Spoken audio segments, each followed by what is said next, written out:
അടുത്തതായിട്ട് നമ്മൾ ശ്രദ്ധിക്കേണ്ട ഒരു പ്രധാനപ്പെട്ട ഏരിയ ആണ് നമ്മുടെ ഈ ചേംബറിലേക്ക് ആവശ്യമായിട്ടുള്ള ഹ്യൂമിഡിറ്റി ഉറപ്പുവരുത്തുന്ന ഈ കൂളിംഗ് പാഡിൽ നമ്മൾ ഇത് നിരന്തരമായിട്ട് ഇതിലൂടെ വെള്ളം ഇങ്ങനെ കയറി ഇറങ്ങി വന്നുകൊണ്ടിരിക്കുന്നതുകൊണ്ട് തന്നെ ഇവിടെയും ചിലപ്പോൾ ഫംഗസുകളൊക്കെ വളരാനുള്ള ചാൻസ് ഉണ്ട്, പൂപ്പലുകൾ വളർന്നു പിടിക്കാനുള്ള ചാൻസ് ഉണ്ട്. അപ്പൊ ഇതും നമുക്ക് എന്താക്കി എടുക്കണം, അണുവിമുക്തമാക്കി എടുക്കണം. അതിനുള്ള മാർഗങ്ങളുണ്ട്, അതും നമ്മൾ ഈ വീഡിയോയിൽ ഡിസ്കസ് ചെയ്യുന്നുണ്ട്. ഇനി അടുത്തൊരു ഏരിയ എന്ന് പറയുന്നത് ഈ ചുവരുകളാണ്. ഈ ചുവരുകളിൽ പറ്റിപ്പിടിച്ചിരിക്കുന്ന അണുക്കളോ അല്ലെങ്കിൽ ഫംഗസുകളുടെ കാര്യങ്ങളോ അതൊക്കെ നമുക്ക് ഇനിയും വൃത്തിയാക്കി എടുക്കേണ്ടതുണ്ട്. അപ്പോൾ അടുത്തൊരു ഘട്ടം നമ്മൾ ശ്രദ്ധിക്കേണ്ടത് അവിടെയാണ്. അതിനുശേഷം ഏറ്റവും അവസാനം മാത്രമാണ് തറ ക്ലീൻ ചെയ്യാൻ നമ്മൾ നിൽക്കേണ്ടത്. അവിടെയാണ് ഏറ്റവും അവസാനത്തെ ശ്രദ്ധ കൊടുക്കേണ്ടതും. ആ ഒരു ക്ലീനിങ്ങോട് കൂടിയിട്ട് നമ്മുടെ ക്ലീനിങ് പ്രോസസ്സ് മൊത്തത്തിൽ അവസാനിക്കുന്ന രീതിയിലാണ് നമ്മൾ എന്ത് ചെയ്യേണ്ടത്, ഇതിനെ മാറ്റിയെടുക്കേണ്ടത്. അടുത്തതായിട്ട് നിങ്ങളെ പരിചയപ്പെടുത്തുന്നത് ഒരു രണ്ടാമത്തെ കെമിക്കലിന്റെ ഉപയോഗമാണ്. അതാണ് പൊട്ടാസ്യം പെർമാംഗനേറ്റ്. ഈ പൊട്ടാസ്യം പെർമാംഗനേറ്റ് രണ്ട് ഘട്ടത്തിൽ നമ്മൾ ഉപയോഗിക്കുന്നുണ്ട്. ഇപ്പൊ ഇവിടെ നമുക്ക് അതിന്റെ ഒരു ഉപയോഗം പരിചയപ്പെടാം. നേരത്തെ നമ്മൾ പറയുണ്ടായി ഈ കൂളിംഗ് പാഡ് സിസ്റ്റത്തിൽ ഈ വെള്ളം ഇങ്ങനെ കണ്ടിന്യൂസ്ലി കയറി ഇറങ്ങുന്നതുകൊണ്ട് തന്നെ അവിടെ അണുക്കൾ ഉണ്ടാവാൻ ചാൻസ് ഉണ്ട്. അപ്പൊ ഈ കൂളിംഗ് പാഡ് സിസ്റ്റത്തിൽ ഇപ്പോൾ ഓൾറെഡി ഇവിടേക്ക് വെള്ളം പമ്പ് ചെയ്യുന്നത് ഈ ടാങ്കിൽ നിന്നാണ്. അപ്പൊ ഈ ടാങ്കിലൂടെ വെള്ളം ഈ പൈപ്പിലൂടെ പോയി ഈ കൂളിംഗ് പാഡിലൂടെ തന്നെ വന്ന് റിട്ടേൺ ഈ ടാങ്കിലൂടെ വരുന്നത് കൊണ്ട് തന്നെ നമ്മൾ ഇനി എന്ത് ചെയ്യാൻ പോവാണ്, കുറച്ച് പൊട്ടാസ്യം പെർമാംഗനേറ്റ് എടുത്തിട്ട് ഈ വെള്ളത്തിൽ നമ്മൾ എന്ത് ചെയ്ത് കൊടുക്കുകയാണ്, മിക്സ് ചെയ്ത് കൊടുക്കുകയാണ്. അപ്പോൾ അത് ഈ പാഡിലൂടെ കയറി ഇറങ്ങി വരുമ്പോൾ നമുക്ക് എന്ത് സംഭവിക്കും, അതിലുള്ള അണുക്കളും കൂടി നശിച്ചു പോകും. അപ്പോൾ ഒരു ഇത്ര വെച്ച് വളരെ കുറച്ചൊരു അളവിൽ ഇട്ടാൽ മതി. ആ അളവിട്ടാൽ തന്നെ നമുക്ക് അതിന്റെ മാറ്റം നമുക്ക് വെള്ളത്തിൽ കാണാൻ കഴിയും. ഒരു ഉജാല മിക്സ് ചെയ്ത പോലെ അതിന്റെ കളറ് മാറും. ഇപ്പൊ വെള്ളത്തിന്റെ കളർ മാറിയിട്ടുണ്ട്, പ്രശ്നമൊന്നുമില്ല. അത് ഈ മോട്ടർ തന്നെ വലിച്ച് ഈ പാഡിലൂടെ തന്നെ വന്ന് ഇറങ്ങുമ്പോൾ അത് പരമാവധി അണുക്കളെ നശിപ്പിക്കും. അപ്പൊ അത് ഓട്ടോമാറ്റിക്കലി എന്തായിക്കോളും, ക്ലീൻ ആയിക്കോളും. കുറച്ച് കഴിയുമ്പോൾ ഈ നീല കളർ ഓട്ടോമാറ്റിക്കലി എന്ത് ചെയ്യുകയും ചെയ്യും, മാറുകയും ചെയ്യും. കഴിഞ്ഞ വേനൽ എന്ന് പറയുന്നത് ഭയങ്കര ചൂടായിരുന്നല്ലോ. അപ്പൊ ആ ചൂട് വല്ലാണ്ട് വന്നപ്പോ തീരെ ഈ ഒരു കൂളിംഗ് പാഡ് സിസ്റ്റം കൊണ്ട് മാത്രം സർവൈവ് ചെയ്യാൻ പറ്റാത്തൊരു സാഹചര്യം നമുക്ക് ഉണ്ടായി. അപ്പൊ അതിന്റെ അടിസ്ഥാനത്തിൽ ഒരു വിൻഡോ AC വെക്കുക എന്ന് പറയുന്ന ഒരു ഇതിലേക്ക് നമ്മൾ നിർബന്ധിതമായി. അങ്ങനെ കഴിഞ്ഞ വേനലിനെ നമുക്ക് സർവൈവ് ചെയ്യുന്നത് ഈ വിൻഡോ AC ആണ്. ഇതിലേക്കും അത്യാവശ്യം നമ്മുടെ ഈ വേസ്റ്റ് ഫംഗസുകൾ കയറിയിട്ടുണ്ടാവും. ഇനിയിപ്പോ ഒരു AC മെക്കാനിക്കിനെ കൂടി വിളിച്ചിട്ട് അതിന്റെ പാഡ് കാര്യങ്ങളൊക്കെ ഒന്ന് ക്ലിയർ ആക്കി എടുക്കുക എന്ന് പറയുന്ന ഒരു സംഗതിയും കൂടി ഉണ്ട്. എനിവേ ഇതിന്റെ ഭാഗങ്ങളും കൂടി നമ്മളൊന്ന് തുടച്ച് വൃത്തിയാക്കി എടുക്കുകയാണ്. അടുത്തൊരു കെമിക്കലിന്റെ ഉപയോഗമാണ് ഇനി വരാൻ പോകുന്നത്, അല്ലെങ്കിൽ അടുത്ത ഘട്ടം ക്ലീനിങ്ങിൽ എവിടെയാണ് ശ്രദ്ധിക്കേണ്ടതെന്നുള്ളതാണ്. അതിനായിട്ട് നമ്മൾ ഉപയോഗിക്കുന്നതാണ് ഫോർമാലിൻ. നമ്മളിപ്പോൾ ഉപയോഗിക്കുന്നതിൽ ഏറ്റവും സെൻസിറ്റീവ് ആയിട്ടുള്ള അല്ലെങ്കിൽ നമുക്ക് ഏറ്റവും ഹാംഫുൾ ആയിട്ടുള്ള ഒരു കെമിക്കൽ കാറ്റഗറിയാണ് ഫോർമാലിൻ എന്ന് പറയുന്നത്. അപ്പോൾ അത് ഹാൻഡിൽ ചെയ്യുമ്പോൾ വളരെയധികം ശ്രദ്ധിക്കുക. പൊട്ടാസ്യം പെർമാംഗനേറ്റും അങ്ങനെ തന്നെയാണ്, അല്ലാന്നല്ല ഞാൻ പറയുന്നത്. പക്ഷെ പെട്ടെന്ന് റിയാക്ഷൻ തരുന്ന ഒരു ഐറ്റമാണ് ഈ ഫോർമാലിൻ എന്ന് പറയുന്നത്. യാതൊരു കാരണവശാലും കുട്ടികളിലെടുത്തോ അല്ലെങ്കിൽ അലർജി കാര്യങ്ങളിലെടുത്തോ ശ്വാസപരമായിട്ടുള്ള ബുദ്ധിമുട്ടുള്ള ആളുകൾക്കോ ഇത് എന്ത് ചെയ്യരുത്, അവരുടെ അടുത്ത് വെക്കാനോ അല്ലെങ്കിൽ അത് അവരുടെ സമയത്ത് ഉപയോഗിക്കാനോ പാടില്ല. ഏറ്റവും സേഫ് ആയിട്ട് ഉപയോഗിക്കുക. മാസ്ക് മാൻഡേറ്ററി ആയിട്ട് എന്ത് ചെയ്യണം, ഉപയോഗിക്കണം. വളരെ പ്രധാനപ്പെട്ട ഒരു കാര്യം, അത് എല്ലായ്പ്പോഴും ശ്രദ്ധിക്കുക. ഫോർമാലിൻ നല്ല ഡേഞ്ചർ ആയിട്ടുള്ള ഒരു കെമിക്കലാണ്. പക്ഷെ നമ്മുടെ ക്ലീനിങ്ങിന് അത് ഉപയോഗിച്ചു കഴിഞ്ഞാൽ നമുക്ക് ഓൾമോസ്റ്റ് ഒരു ക്ലീനിങ് സക്സസ്ഫുൾ ആയി നമുക്ക് പറയാൻ പറ്റും. അതുകൊണ്ടാണ് നമ്മൾ അത്രയും വീര്യം കൂടിയതായിട്ടും അല്ലെങ്കിൽ ആ ഒരു കെമിക്കലായിട്ട് പോലും നമ്മൾ അതിനെന്ത് ചെയ്യുന്നത്, നമ്മുടെ ക്ലീനിങ് പർപ്പസിന് വേണ്ടിയിട്ട് ഉപയോഗപ്പെടുത്തുന്നത്. ഇപ്പോൾ ഇത് ഡൈലൂട്ട് ചെയ്തിട്ടാണ് ഉപയോഗിക്കുന്നത്, നേരിട്ട് യൂസ് ചെയ്യല്ല. ഞാനിപ്പോൾ കൊണ്ടുവന്നിരിക്കുന്ന ബക്കറ്റ് വെള്ളത്തിലേക്ക് ഏതാനും കുറച്ച് തുള്ളി ഫോർമാലിൻ ഉപയോഗിച്ചിട്ട് ചുവരുകൾ ക്ലീൻ ചെയ്യാനെന്നുള്ള പ്രോസസ്സാണ്. അപ്പോൾ അത് വളരെ ഡൈലൂട്ട് ചെയ്തിട്ട് തന്നെ ഉപയോഗിക്കുന്നത്. ഡൈലൂട്ട് ചെയ്യാതെ ഉപയോഗിക്കുന്ന ഒരു ഘട്ടമുണ്ട്, അത് നമുക്ക് വഴിയെ പരിചയപ്പെടാം. നല്ല കെമിക്കൽ റിയാക്ഷൻ ഉണ്ടാവും. നമുക്ക് വളരെ കുറച്ച് ഡ്രോപ്പുകൾ, ഒരു ബക്കറ്റിലേക്ക് വളരെ കുറച്ച് ഡ്രോപ്പുകളെ ചെയ്യാവൂ. ഈ പണി ചിലപ്പോൾ തോന്നും നമുക്ക് ഫോർമാലിൻ ഒരു നമ്മളെ സ്പ്രേയറിലോ എന്തിലെങ്കിലുമൊക്കെ മിക്സ് ചെയ്ത് അടിച്ചാലോ അത് എളുപ്പമല്ലേന്ന് തോന്നും. പക്ഷെ അങ്ങനെ ചെയ്യണ്ട കേട്ടോ. ഞാൻ ഇതേപോലെ എളുപ്പപ്പണിക്ക് വേണ്ടിയിട്ട് ഫോർമാലിൻ നമ്മുടെ വാട്ടർ സ്പ്രേ ചെയ്യുന്നതിൽ നിറച്ചിട്ട് അടച്ച്, അപ്പൊ അതിൽ ഉണ്ടാവുന്ന എയറും ഒക്കെ കൂടിയിട്ട് അത് പൊട്ടിത്തെറിച്ചു.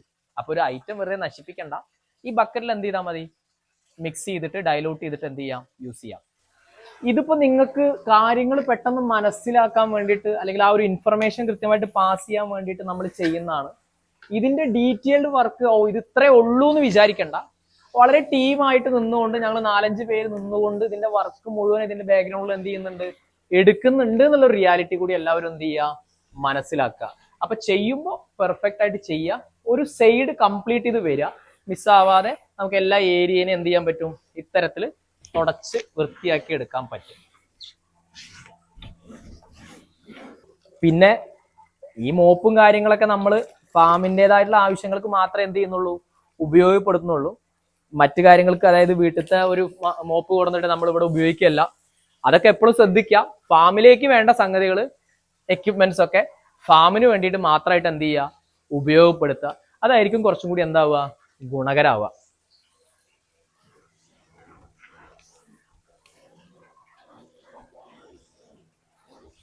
ഈ വലിയൊരു മോപ്പ് എടുത്തു കഴിഞ്ഞാൽ എത്ര ഹൈറ്റിൽ വേണമെങ്കിലും നമുക്ക് എന്ത് ചെയ്യാൻ പറ്റും, ഇങ്ങനെ ക്ലീൻ ചെയ്യാൻ പറ്റും. മാത്രമല്ല കൂടുതൽ ഏരിയയിലേക്ക് നമുക്കിത് സ്പ്രെഡ് ചെയ്തിട്ട് ഉപയോഗിക്കാം.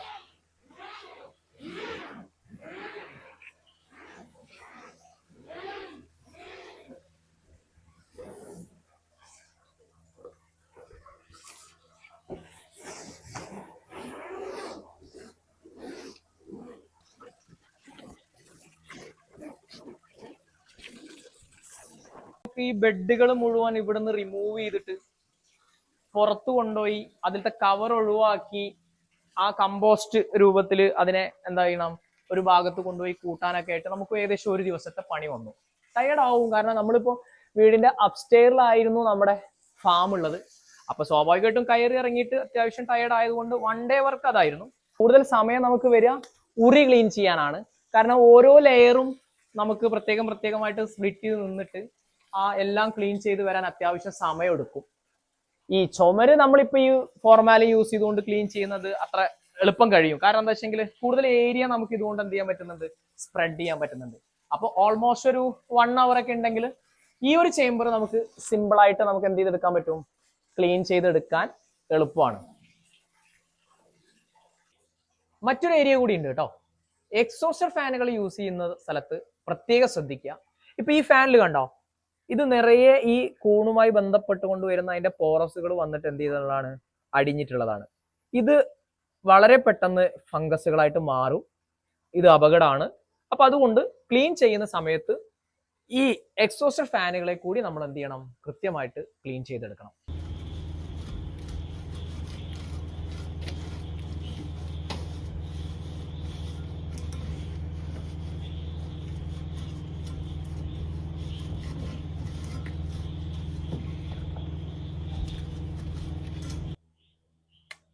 ഇനി നിലം ക്ലീൻ ചെയ്യാന്നുള്ളതാണ്. നിലം ക്ലീൻ ചെയ്യാൻ നമുക്ക് വെള്ളത്തിൽ ബ്ലീച്ചിങ് പൗഡർ മിക്സ് ചെയ്തിട്ട് കുറച്ച് ക്വാണ്ടിറ്റി കൂട്ടിയിടുക ബ്ലീച്ചിങ് പൗഡർ. അത് വെച്ചിട്ട് നമുക്ക് ഇതുവരെയുള്ള ചളിയോ അല്ലെങ്കിൽ അങ്ങനെയുള്ള സംഗതികളൊക്കെ ഉണ്ടെങ്കിൽ മോപ്പ് ഉപയോഗിച്ചിട്ട് നന്നായിട്ട് ഉരച്ചെടുത്ത് കഴിഞ്ഞാൽ ക്ലീൻ ആയിട്ട് കിട്ടും. ഇവിടെ പിന്നെ ഫാം ഓൾറെഡി നമ്മൾ ഫ്ലോർ പെയിന്റ് അടിച്ചിട്ടുണ്ടായിരുന്നു. വാട്ടർ പ്രൂഫിംഗ് ലെവലിലുള്ള ഒരു പെയിന്റിങ് അടിച്ചിട്ടുണ്ടായിരുന്നു. അതാണ് ആ വൈറ്റ് കളർ കാണുന്നത്. പിന്നെ ആ കറുപ്പ് പാടുകൾ എന്ന് പറയുന്നത് ഓൾറെഡി നമ്മുടെ വീടിന്റെ മുകളിലുള്ള സ്പേസ് ആണല്ലോ. അപ്പൊ അതിന്റെ ഒരു കോൺക്രീറ്റ് ക്രാക്ക് മറ്റു കാര്യങ്ങളൊക്കെയാണ്. അതർവൈസ് നമുക്ക് ഈ മോപ്പ് ഉപയോഗിച്ചിട്ട് തന്നെ കൃത്യമായിട്ട് എന്ത് ചെയ്യാൻ പറ്റും, ക്ലീൻ ആക്കി എടുക്കാൻ പറ്റും.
ഇനിയാണ് ക്ലീനിങ്ങിന്റെ crucial stage,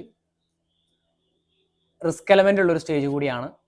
and last one, നമ്മൾ ഇത്രയൊക്കെ കെമിക്കൽ ഉപയോഗിച്ചത് കൊണ്ട് ഇത് വേണോ വേണ്ടേ എന്നുള്ള അങ്ങനെ നിർബന്ധങ്ങളില്ല. ഞാൻ ഈ ഒരു അവസരത്തിൽ നിങ്ങളോട് സൂചിപ്പിക്കുകയാണ്. പക്ഷെ നമ്മുടെ ഉദ്ദേശം എന്ന് പറയുന്നത് മൊത്തത്തിലുള്ള ഒരു അണുനശീകരണം എന്നുള്ളത് കൊണ്ട് ഒരു സേഫ്റ്റി ഉറപ്പ് വരുത്തിക്കൊണ്ട് ആ അണുനശീകരണം ചെയ്യാൻ ശ്രമിക്കുക എന്നുള്ളത് തന്നെയാണ് നമ്മുടെ പ്രധാനപ്പെട്ട കാര്യം എന്ന് പറയുന്നത്. ഞാൻ എല്ലാ ടൈമും പറയുന്നുണ്ട്, നമ്മളിപ്പോൾ ഓൾറെഡി താഴെയും മുകളിലും ഉറിയും റോപ്പും ചുവരുകളും ഒക്കെ നമ്മൾ അണുനശീകരണം നടത്തി കഴിഞ്ഞു. എന്നിരുന്നാലും ഒരു വീര്യം കൂടിയ ഒരു രീതിയാണ് ഇനി നമ്മൾ കാണിക്കാൻ പോകുന്നത്. ഞാൻ ഈ എല്ലാ രീതികളും ഫാമിൽ ചെയ്യാറുണ്ട്. ഒന്ന് വെച്ചിട്ട് അടുത്തത് ചെയ്യാതിരിക്കുക അങ്ങനെ ഇല്ല, എല്ലാ രീതികളും ചെയ്യാറുണ്ട്. അതിനായിട്ട് നമുക്ക് വേണ്ടത് ഒന്ന് നമ്മൾ ഓൾറെഡി പരിചയപ്പെട്ടതാണ്, പൊട്ടാസ്യം പെർമാംഗനേറ്റ് നമുക്ക് ആവശ്യമാണ്, ഫോർമാലിൻ നമുക്ക് ആവശ്യമാണ്.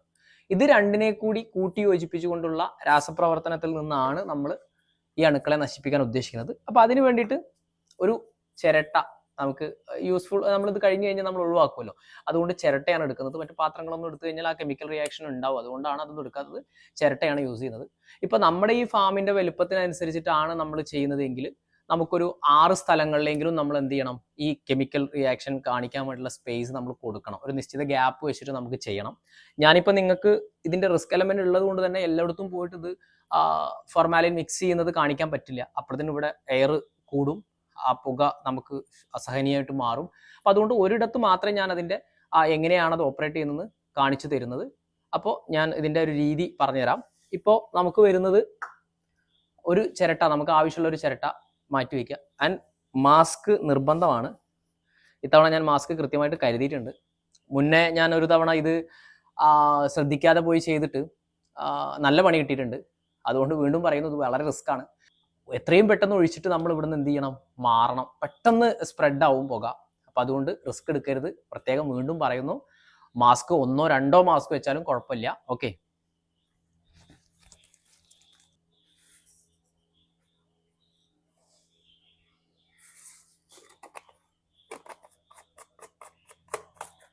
കട്ടി.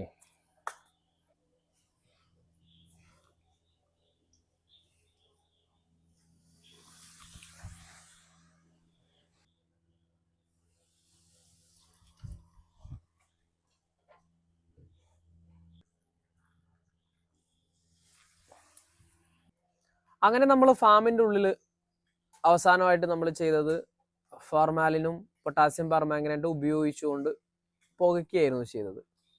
അങ്ങനെ പുകച്ചിട്ട് നമ്മൾ അവിടെ നിന്ന് എല്ലാവരും ഓടി മാറി. അങ്ങനെ തന്നെ ആയിരുന്നു സംഭവിച്ചിട്ടുണ്ടായിരുന്നത്. അങ്ങനെ അതിൻ്റെ പ്രവർത്തനങ്ങൾ നടക്കാൻ വേണ്ടിയിട്ട് ഒരു 48 മണിക്കൂർ നേരം നമ്മൾ ഫാം ക്ലോസ് ചെയ്ത് വെച്ചിരുന്നു. ഇപ്പം ഏകദേശം 48 മണിക്കൂർ കൂടുതലായി കഴിഞ്ഞു. അപ്പം നമുക്ക് ഫാം തുറന്ന് ഉള്ളിൽ പോവാം. ഉള്ളിൽ പോയിട്ട് നമ്മുടെ എക്സോസ്റ്റർ ഫാനും കാര്യങ്ങളൊക്കെ ഒന്ന് ഓൺ ആക്കിയിട്ട് കുറച്ച് നേരം ഒന്ന് അതിലൂടെ ഒന്ന് എയർ സർക്കുലേഷൻ ഒന്ന് ഉറപ്പ് വരുത്തിയിട്ട് വരാം.